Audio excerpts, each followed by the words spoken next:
3 years to the night he was left for dead, Park Tae-young stood at the exact spot where a stranger's kindness had become the only memory he couldn't bury, the only ghost he actually wanted to find. The Christmas market in Myeongdong was a symphony of neon and noise, a world he moved through like a blade through silk unseen until it was too late. Park Tae-young, in a tailored black wool coat that whispered of lethal power, stood apart, his sharp jawline tense under the gentle fall of snow. 3 years. Every December, the scar on his side, a thin, pale line beneath his layers of silk and cashmere, seemed to ache with a phantom warmth. It wasn't the memory of the knife that haunted him, but the memory of her hands, steady, gentle, impossibly kind in the filthy alley behind the glittering stalls. An African woman with eyes like dark honey, who had pressed a clean scarf to his wound, her voice a calm anchor in his storm of pain. "Don't move," she'd said, as if he weren't a monster bleeding out in the shadows. And then, before he could even speak, she had vanished into the snowy night, leaving only the scent of vanilla and frost. His men had scoured the city. Nothing. She was a ghost. His ghost. Bella tightened the belt of her cream-colored coat, the faux fur collar brushing her cheeks as she breathed in the cold, familiar air. She was back in Seoul on a consulting assignment, and something, a foolish pull of nostalgia, had drawn her here. To this market. To this night. She'd never forgotten the man with the dangerous eyes and the terrifying wound. The raw, animal pain in his gaze that had, for a fleeting second, softened into something like bewildered awe when she'd helped him. She'd left quickly, instinct screaming he was trouble, but for 3 years she'd wondered. Was he alive? What world did he belong to? In her quiet moments, she'd imagine him as a fallen angel, carved from marble and shadow. Tae-young lit a cigarette, the flare of the match illuminating his cold, handsome features. A waste of time, he thought. Sentiment was a weakness he couldn't afford. His second-in-command, Tae-ho, shifted beside him, speaking low about arrival cruise movements. Tae-young's eyes scanned the crowd, not for threats, but for a face he had only ever sketched for his most trusted men, a face he had seen in his dreams. And then his world tilted. There, by the stall selling hotteok, haloed by strings of warm gold lights, she was, laughing softly as snow caught in the curls escaping her woolen hat.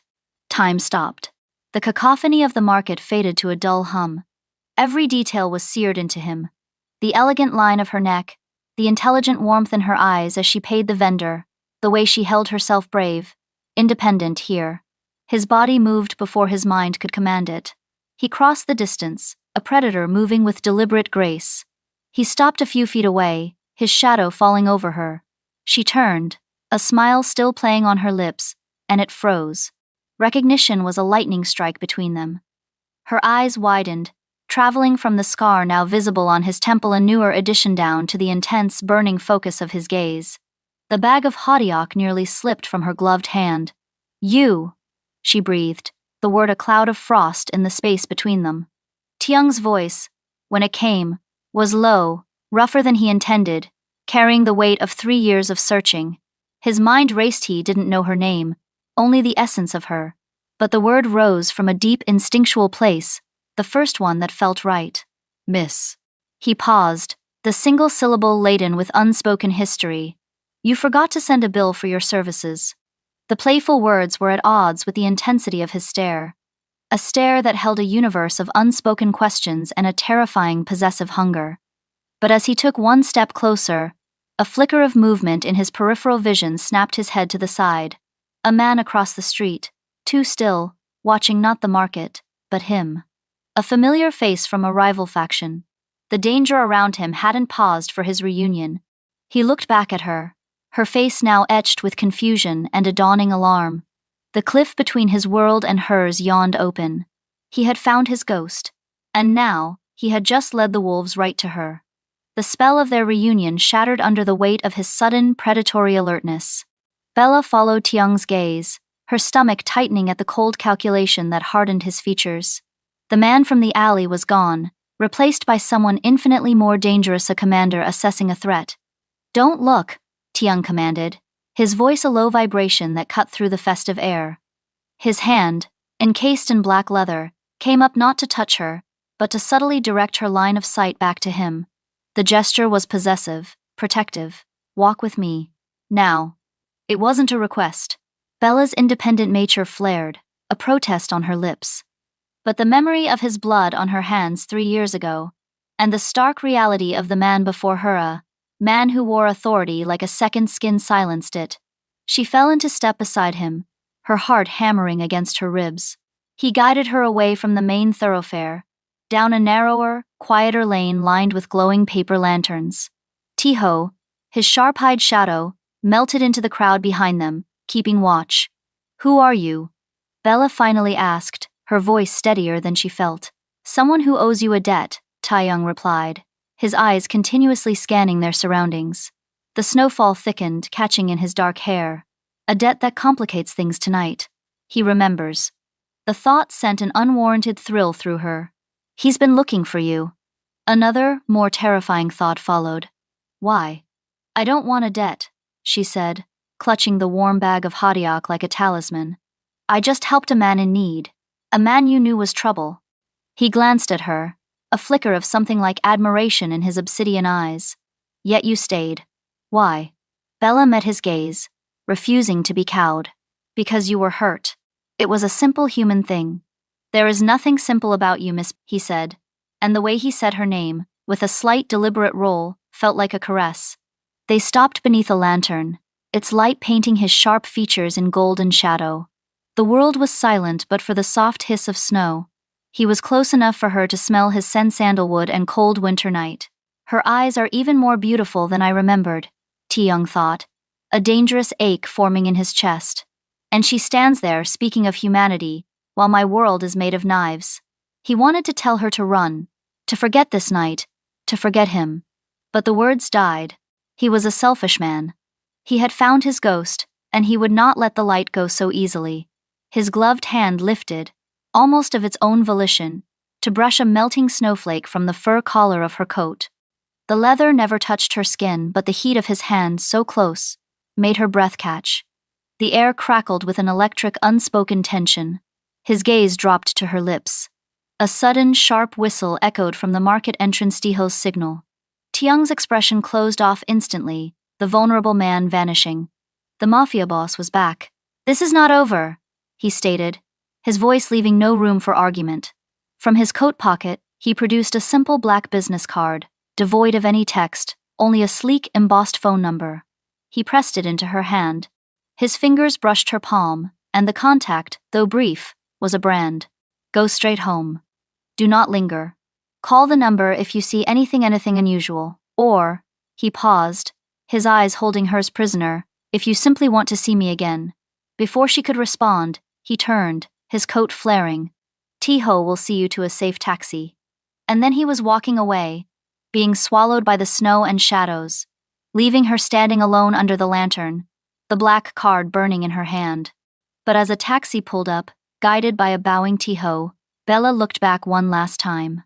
At the mouth of the dark alley Taeyong had disappeared into, she saw it. The faint red glow of a cigarette tip in the darkness, a silent sentinel watching until her cab drove away. He was still there, protecting, watching. And the realization was both terrifying and irresistibly compelling. The black card felt like a live coal in Bella's clutch purse. For 2 days, it sat on her sleek apartment coffee table, a silent, obsidian accusation against the beige linen. She'd thrown herself into work, but the image of his intense gaze under the lantern light replaced her blueprints. If you simply want to see me again. The audacity of it, the sheer magnetic pull of it, infuriated and fascinated her in equal measure. Meanwhile, in his penthouse office overlooking the Han River, Taeyong was a storm contained in glass and steel.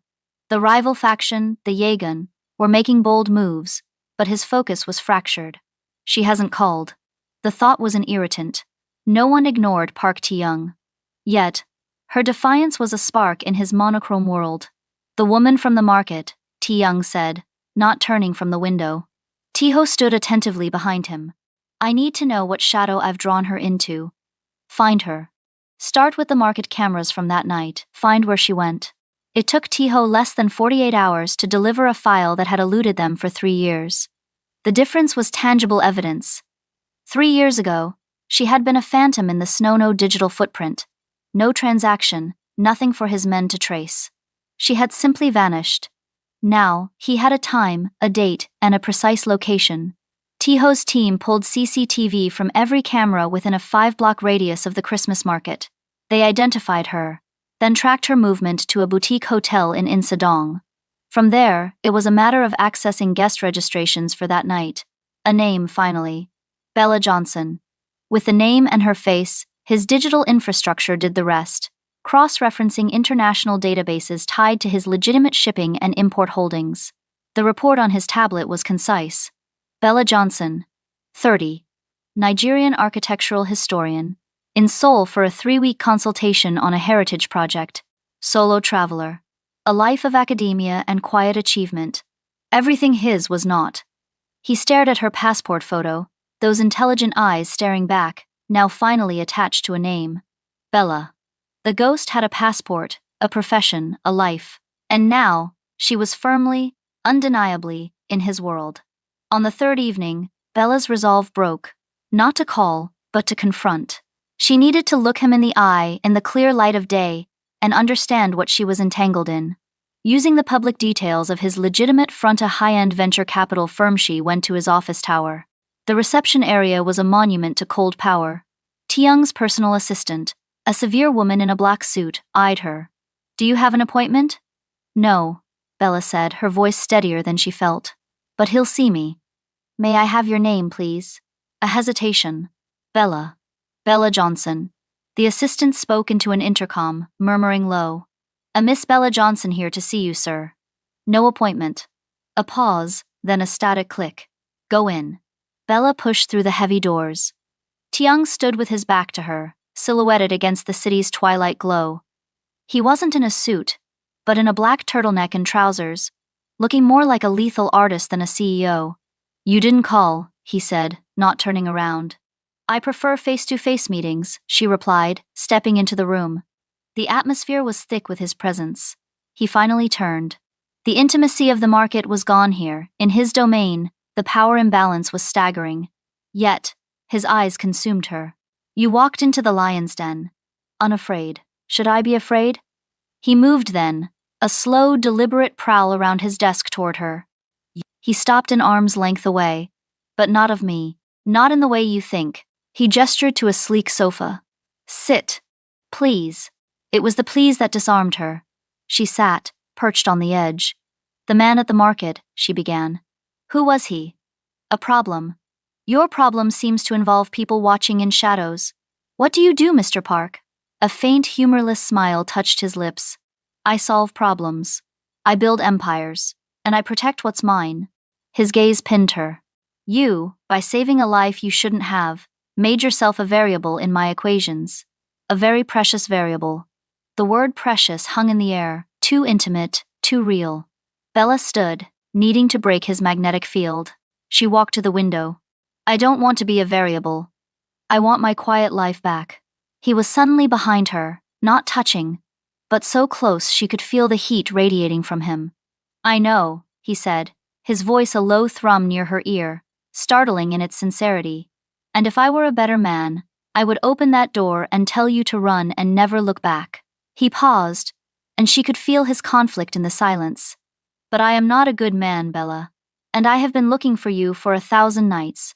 His confession, raw and disarming, melted her defenses. She turned, trapped between the cold glass and his solid warmth. His eyes held none of the boss's calculation now, only the haunted yearning of the man from the alley. "The man at the market," he continued, his gaze searching hers.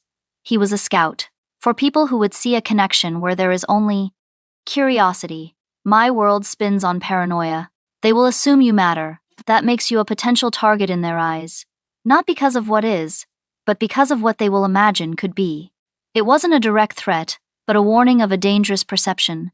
A world where a single look could paint a target. Yet, the way he said it, the way his eyes begged her to understand, spoke of his fear for her, not his own exposure. His hand came up, and this time there was no glove. His bare knuckles brushed, feather-light, down the curve of her cheek. The touch was electric, a jolt that stole her breath. His eyes darkened, studying her reaction. "The greatest danger to me," he whispered, "was never a knife. It was walking away from you in that alley 3 years ago. It was the silence of not knowing. Her lips parted. His gaze dropped to them, and he leaned in, slowly, giving her every chance to pull away. The world narrowed to the space between their mouths. She could smell the subtle spice of his cologne, see the faint scar through his eyebrow. This wasn't about danger. This was about the pull that had drawn her back to that market, the memory that had haunted them both. She didn't move.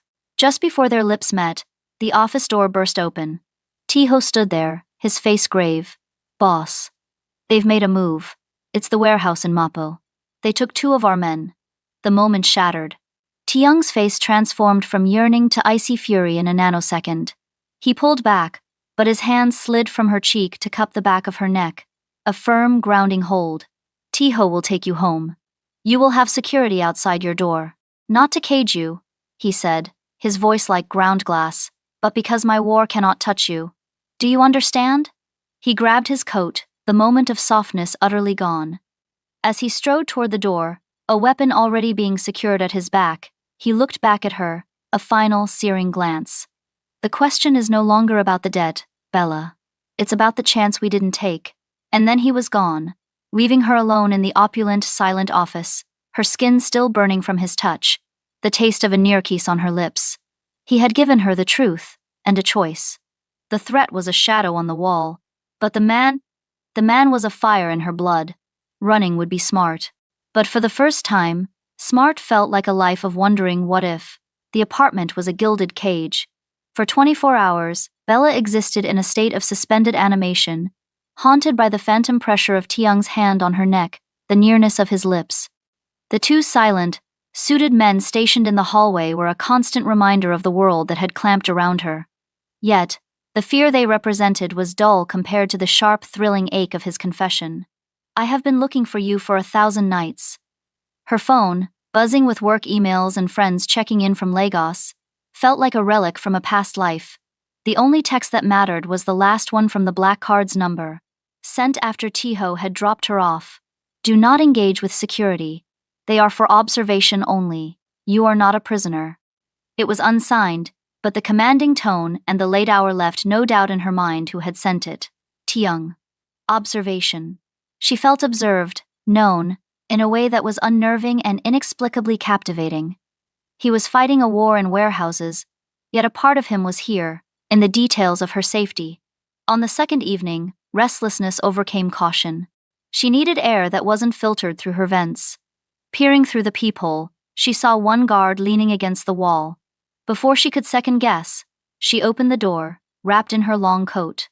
"Miss," the guard, a young man with a stoic face, straightened immediately. "I'm going for a walk." "To the convenience store at the corner," she stated, not asked. He hesitated, then gave a single nod. "I will follow at a distance." The night was bitingly cold, the sole air sharp in her lungs. She bought a 2-sweet coffee from the store, merely for an excuse to be outside. As she turned back, she saw her shadow, the guard, a silent silhouette under a street lamp. And then she saw another. Park Ti-young. He leaned against a sleek, black sedan parked across from her building, illuminated by the eerie glow of a neon sign. He was out of the brutal, corporate black. Dressed in dark jeans and a leather jacket, he looked younger, more dangerous, and utterly exhausted. A fresh cut, stark and red, marred his jawline. He was watching her guard watch her, his expression unreadable. When his eyes shifted and found hers, the distance between them vanished. Bella's feet moved of their own accord, crossing the street toward him. The guard took a step forward, but Chiang raised a hand, a small commanding gesture that made the man stop instantly. "You're hurt," Bella said, stopping an arm's length away. The words were out before she could filter them. A faint, tired smirk touched his lips. "It's nothing. It's not nothing." The echo of 3 years ago was unmistakable. She had said the same thing in that alley, looking at a different, more grievous wound. His smirk faded, replaced by something raw. He looked at the coffee in her hand. "Couldn't sleep, could you?" she challenged softly. He let out a short, breathless laugh, a rare, unraveled sound. "No." He pushed off the car, closing the distance between them.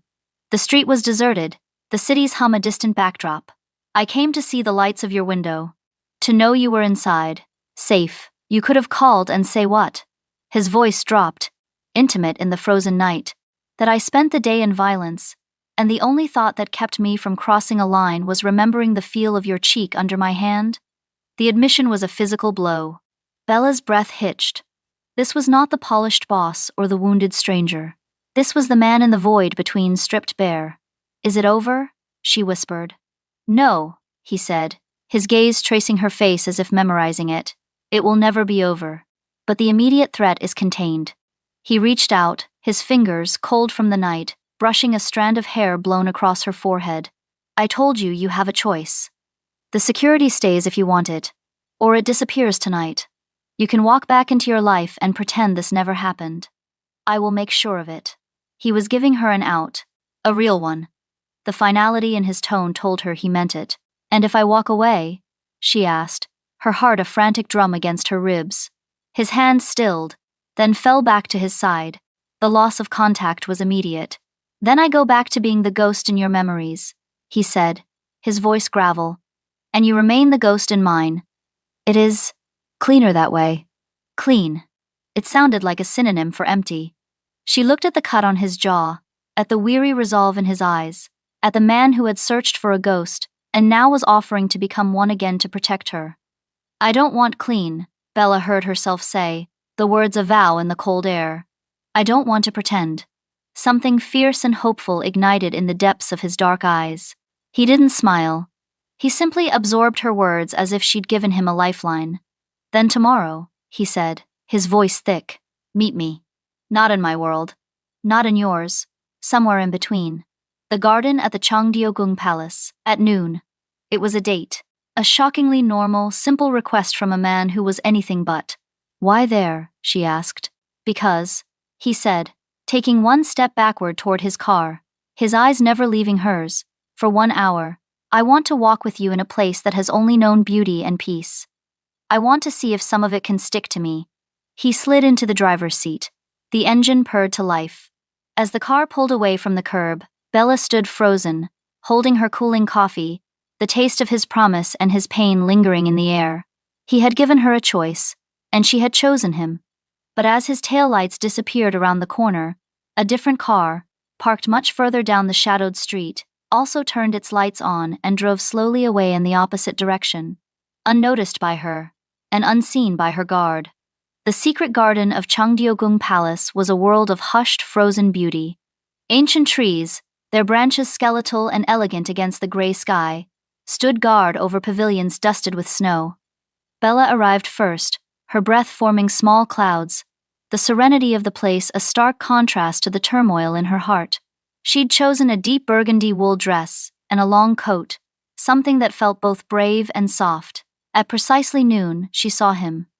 Park Cheung walked along the path toward her, not with the prowling gait of a predator, but with a deliberate, almost reverent slowness. He wore a charcoal gray overcoat, hands tucked in his pockets, the cut on his jaw now a thin, healing line. For a long moment, they simply looked at each other across the centuries-old stones, the 3 years and the 3 days collapsing into this single, silent point. You came, he said, stopping before her. His voice was quiet, meant only for her in the vast, quiet garden. You asked, she replied, a small smile touching her lips. He offered his arm, an old-fashioned, gallant gesture that surprised her. After a heartbeat, she took it, her hand resting lightly in the crook of his elbow. They began to walk. No guards. No phones. Just the crunch of their footsteps on the gravel path and the distant chatter of a few other tourists. This was the king's private retreat, Tiang said, his gaze on the arched bridge they approached. A place to escape the burden of the throne. The intrigue of the court. Do you come here often? She asked. Never, he admitted. I've never had a reason to seek peace. Only strategy. He looked down at her. Until now. They walked in silence for a while, the tension between them shifting from the electric charge of danger to a deeper, more profound pull. It was in the way his arm tightened slightly when she stepped over an icy patch, the way her shoulder brushed against his side. Tell me about your work, he said suddenly. The real work, the history you love, the question, so specific and interested, unlocked something in her. She spoke of her project, of preserving the stories etched into Seoul's modern facades and ancient walls. He listened, truly listened, asking questions that showed a razor-sharp mind appreciating a different kind of complexity. It's about legacy, she concluded as they paused by a frozen lotus pond. Leaving something beautiful and true behind. A better legacy than mine, he said, his voice laced with a bitterness she hadn't heard before. It's not too late to build a new one, she said softly, turning to face him. The winter sun broke through the clouds, lighting the snow around them in a sudden dazzling gold. It caught in her eyes, and Tiang's breath caught in his throat. He lifted his hand, cradling her cheek. His thumb stroked her skin, a touch so tender it made her heart ache. Bella, he whispered, her name a prayer on his lips. You are the most beautiful, true thing that has ever happened to me. You make me want to be a man who deserves to walk in a place like this. This time, there was no interruption. No urgent phone call, no burst door. The world held its breath as he leaned down, and she rose onto her toes. Their first kiss was not a collision but a discovery. Soft, questioning, a slow melding of warmth in the cold air. It tasted of hope and regret, of 3 years of longing finally given a voice. His lips were firm yet yielding, and when her hands came up to clutch the lapels of his coat, he groaned softly, a sound of pure surrender, and deepened the kiss, his other arm wrapping around her waist to pull her flush against him. It was a kiss that promised everything and asked for everything in return. When they finally parted, foreheads resting together, their breaths mingling in the cold air, the world had irrevocably changed. I have 3 weeks left in Seoul, she murmured, the reality a cold splash against the warmth he'd ignited. He pulled back just enough to look into her eyes, his own blazing with a new, determined light. Then we have 3 weeks, he said. And after that, we will have more. I will move heaven and earth, Bella. I will build a world where you can stay, if you want to. He didn't say I love you. The words were too small, too simple for the covenant forming between them in that sacred garden. But they hung in the air, unspoken and understood. Their walk back was different. Hands linked, fingers intertwined. They were no longer a mafia boss and a consultant, but a man and a woman who had just chosen each other against all odds. As they reached the palace gate, Tiang stopped, turning her to face him once more. Tonight, he said, his voice rough with emotion. Have dinner with me. A real dinner, somewhere with no shadows. She nodded, her eyes shining. He brought her knuckles to his lips. A kiss that seared through her glove. As she watched him walk away to give her space to leave, first a gesture of both protection and respect. Bella's phone vibrated. It was an email from her firm's headquarters. The subject line, Permanent Lead Consultant Position, Seoul Office. Offer of employment. Her breath caught. It was the opportunity they'd hinted at before, the one she'd been non-committal about, seeing no reason to anchor her life here. Now, her heart hammered against her ribs as she stared at the words. A reason. She had a breathtaking, terrifying, beautiful reason. She looked up, but Chiang was already gone, absorbed back into the city. A smile, slow and sure, spread across her face. She didn't open the email. Not yet. First, she had a dinner to get ready for. But for the first time, the future wasn't a question mark. It was a promise, waiting for her answer. The restaurant was a hidden gem in a traditional hanok, all warm wood and soft paper lanterns, a world away from his steel penthouse. Bella wore a simple silk dress the color of midnight, feeling both nervous and exhilarated. When Tiang arrived, he looked at her as if she'd hung the moon in the sky. He was in a dark suit, but had foregone the tie, the top button of his shirt open a small, telling concession to intimacy. Dinner was a quiet revelation. They spoke of everything and nothing. Childhood memories, his sparse and guarded, hers filled with the vibrant chaos of Lagos. Favorite books. The absurdity of reality TV. He made her laugh, a genuine, deep laugh that made his eyes crinkle at the corners, transforming his face entirely. In these moments, the fearsome Park Tiang vanished, leaving only a man, captivatingly focused on her. Tell me something real, she said over dessert, emboldened by the shared wine and the cocoon of privacy. Something no one else knows. He swirled his drink, the ice clinking. The lightness faded, replaced by a solemn gravity. The night you found me, he began, his voice low. I wasn't just attacked. I was set up. By someone I trusted.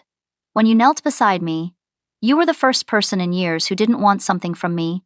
You just saw me. A bleeding man. Not a boss, not an asset. A man. He met her gaze. That truth was more terrifying than the knife. It meant I was still human under all the armor. And you were the proof. His vulnerability was a gift, carefully unwrapped for her alone. In return, she told him about the email. The permanent job offer. She watched his reaction closely. He didn't celebrate or press. He simply absorbed the information, his eyes searching hers. "What do you want, Bella?" he asked, the question immense in the small space between them. "I think," she said slowly, her heart in her throat, "I want to see what this is. All of it. The man in the garden, the man telling me this story. Even the shadow of the other man, if I must. But I want to see it with my eyes open." "Then you should stay," he said, his voice thick. "But not for me. For you. For the work you love. For the life you can build here." He reached across the table, his palm upturned. An invitation, not a demand. "And if I am fortunate enough to be a part of that life, it will be the greatest honor of my existence." She placed her hand in his. The connection was electric, a circuit of promise and heat. He drove her home, but instead of stopping at her apartment, he parked by the Han River. The city glittered on the water. "I don't want the night to end," he confessed, his profile sharp against the night sky. "Then don't let it," she whispered. He turned to her, and in the confined space of the car, the air became charged. He cupped her face, his gaze dropping to her lips. "I want to kiss you again," he said, a raw hunger edging his tone. "But if I start, I'm not sure I can stop." The warning was the most potent aphrodisiac. "I'm not asking you to stop," Bella breathed, closing the distance herself. The kiss in the car was nothing like the gentle discovery in the garden. This was hungry, deep, and full of pent-up need. It was lips and tongue and whispered gasps, his hands tangling in her hair, hers clutching his shoulders. It was the steering wheel digging into her back and not caring. It was the taste of him, of wine and mint and pure tiang becoming essential. His mouth traveled to her jaw, her throat, leaving a trail of fire. "You have no idea what you do to me," he growled against her skin, his control visibly fraying. It was Bella who finally pulled back, her breath ragged, her body singing. "Take me upstairs," she said, the words bold in the dark. A war flashed in his eyes, desire warring with a protective instinct. He rested his forehead against hers, his breathing just as unsteady. "Not tonight," he forced out, the words seeming to pain him. Not when everything is so new and fragile. When I take you to my bed, Bella, I want there to be no doubt, no shadows at the door. I want it to be about us. Only us." The rejection should have stung, but it did the opposite. It was the most romantic thing she'd ever heard. It proved he wanted her, not just the culmination of a fantasy. He was building something real, and he was willing to pace it with an excruciating, respectful slowness that only heightened the ache. He walked her to her door. The guards conspicuously absent, he'd given them the night off. At her threshold, he kissed her again, slow and sweet, a painful contrast to the frenzy in the car. "Dream of me," he murmured. "I always do," she admitted. Back inside, floating on a cloud of sensation, Bella finally opened the job offer email. She read the details, the generous salary, the project lead title. Then, she opened a reply box. Her fingers hovered over the keys. She looked out her window, down to the street where his car had been. She thought of gardens and whispered truths and kisses that promised a future. She began to type her acceptance. But in a quiet office across town, a man reviewed a series of photographs. They were grainy, long-lens shots. Tiang and Bella in the garden, kissing. Tiang and Bella outside the restaurant, holding hands. The man smiled, a cold, thin smile. "The black lady is more than a passing ghost," he muttered. "She's his heart. And hearts are meant to be broken or stopped." Accepting the job was an act of faith that sent roots deep into Seoul's soil. Bella's days became a thrilling duality. By daylight, she was the lead consultant, her mind immersed in blueprints and historical preservation reports. By night, she was immersed in Tiang. Their romance was a carefully constructed sanctuary. He kept his world at a distance, but he let her see its edges. He introduced her to Tiho, not as an enforcer, but as his most trusted brother, a man who bowed respectfully and called her Miss Bella. She learned that Chiang's legitimate empire, the venture capital firm, the shipping logistics, the boutique hotels, was vast and impressive, a testament to a mind that could strategize in any arena. Their dates were ordinary miracles. Coffee shops where he'd listen, mesmerized, as she talked about architraves and Josionera masonry. Late-night walks along the Chongyecheon stream, their gloved hands linked. He taught her to play badak, the go-board, a battlefield where she discovered his patience and his terrifying long-range vision. She teased him for his competitive streak, and the sound of his laughter, genuine and free, became her favorite sound in the world. The physical tension between them was a constant, thrumming chord. It was in the way his hand would settle at the small of her back, possessive and warm. The way she'd lean into his touch when he brushed her hair aside. The lingering, hungry goodnight kisses at her door that grew longer, deeper, more desperate each time. They existed in a state of exquisite torture, the promise of more hanging between them, sweet and agonizing. One evening, a week after her official acceptance, he took her to the rooftop of one of his buildings. It was not a corporate space, but a private terrace he'd fashioned into a winter garden, with heated glass panels and fairy lights woven through evergreen shrubs. A small table was set for two, overlooking the endless city lights. "This is yours?" she asked, awestruck.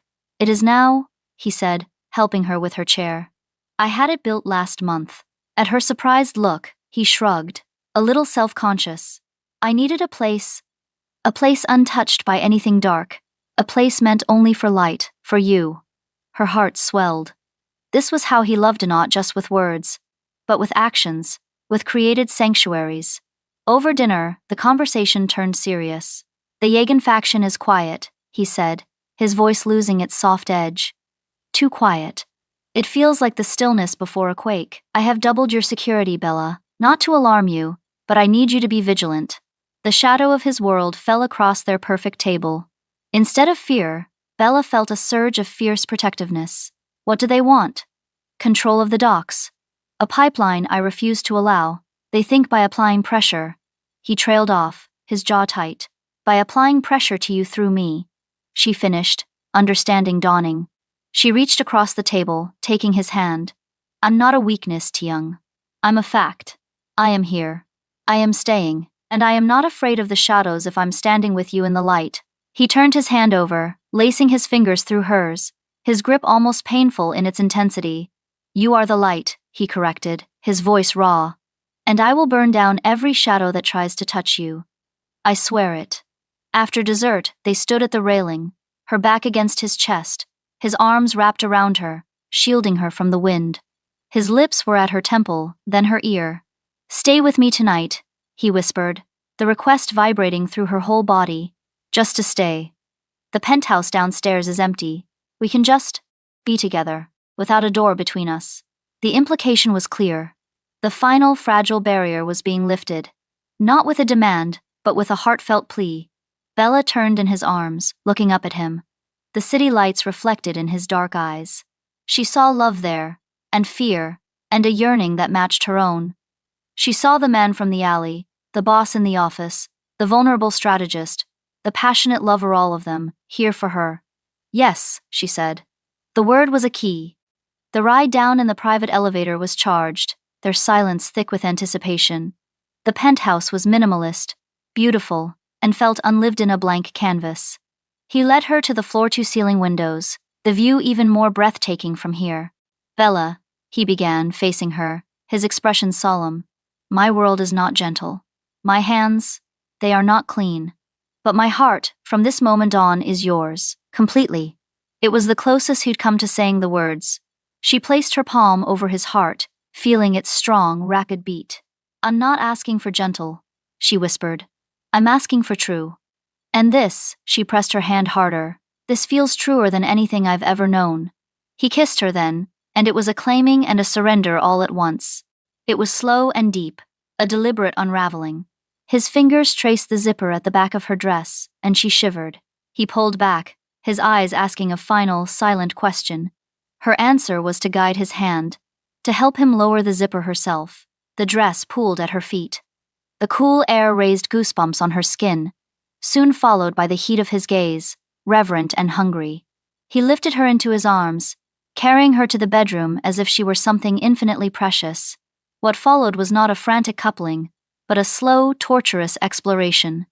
He worshipped her with his hands and his mouth, learning every curve, every sigh, every secret. He was patient and relentless, building a fire within her until she was trembling with need.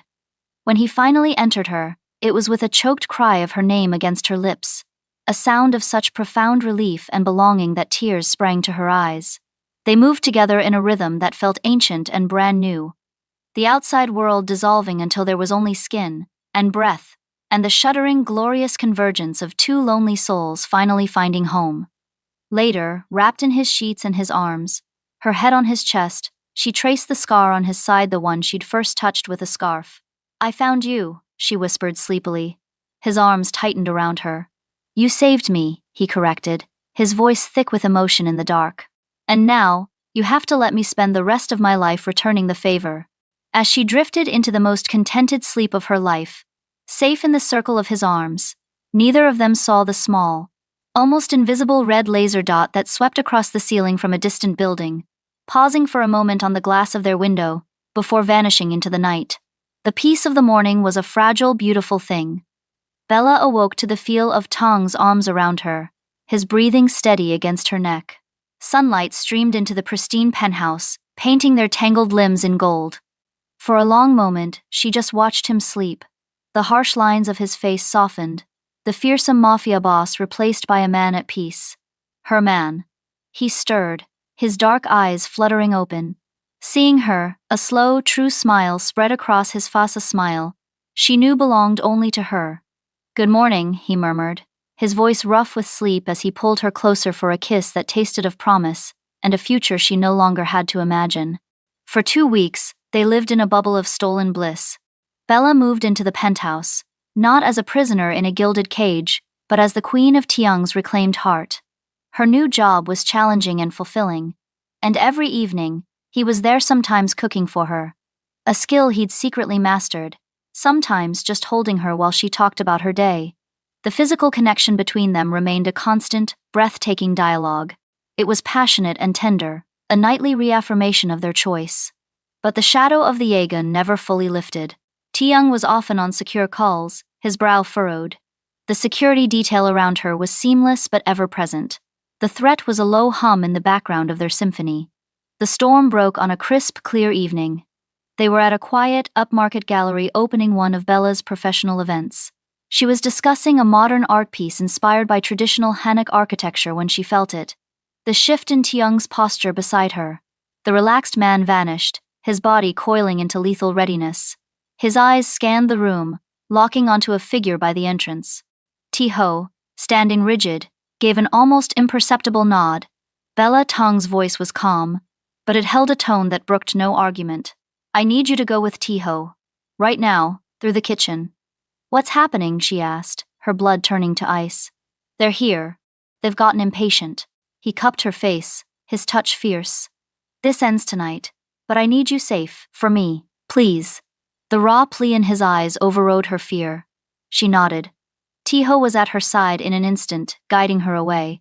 As she was led through the swinging doors, she looked back. Tiang stood alone in the center of the elegant crowd, a stark, commanding figure. He deliberately removed his suit jacket, draped it over a chair, and rolled up his sleeves, as if preparing for work. The message was clear. This is not your world. This is mine. The ride to a secure safe house was a blur. Ti-ho was silent, his phone pressed to his ear, receiving updates. Bella sat, her hands clenched, feeling utterly helpless. This was the reality of loving him. The violence, the separation, the fear. At the safe house's sleek, anonymous apartment towers ticked by. Each minute was an agony.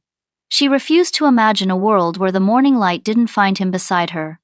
She thought of his laughter, his hands on her skin, the way he looked at her like she held the universe in her eyes. Just past 3 a.m., the door hissed open. Tiang stood in the doorway. He was disheveled. His white shirt was torn and smudged with dirt. A fresh, angry cut bloomed over his eyebrow, and his knuckles were raw and bleeding. But he was upright. He was whole. And his eyes, the moment they found her, blazed with a victorious, exhausted love. Bella flew across the room. He caught her, crushing her to him, burying his face in her hair. She could feel the adrenaline still vibrating through him, the sharp scent of night and conflict clinging to his clothes. It's over, he breathed into her hair, his voice ragged. The Jagan leadership is dismantled. The pipeline is dead. The man who gave the order to target you, he will never be a threat again. He pulled back, his hands framing her face, his thumbs stroking her cheeks. I told you I would burn down every shadow. It is done. The tears she'd been holding back finally fell. They were not tears of fear, but of relief, of pride, of a love so vast it hurt. You're hurt, she whispered, touching his brow. He caught her hand, bringing her bloody knuckles to his lips. These are the last wounds my world will ever give me, Bella. I swear it. From this moment, my life is my own. To build. With you. He led her to the bathroom, and in the soft light she tended to his cuts, just as she had 3 years ago. But this time, there was no fleeing into the night. This time, she cleaned his wounds with gentle hands, and he watched her with a devotion that stole her breath. Marry me, he said. The words quiet but absolute, as she placed a bandage on his knuckles. She froze, looking up from his hand to his eyes. I have no right to ask, he continued, his voice gaining strength. My past is stained. My future, I want it to be nothing but light. Your light. Let me spend every day of it proving I am the man you see when you look at me like that. Build a legacy with me, Bella. Not of fear, but of family. Of love. He didn't have a ring. He was offering something far more valuable, his transformed life, his unwavering soul, laid bare for her. Bella smiled through her tears. She lifted her own hand, still bearing the tiny scars from the broken hadiak bag the night they reunited. Yes, she said, the word simple and final. 1,000 times, yes. The wedding was 6 months later, not in a church or a palace, but in the secret garden of Changdeogung.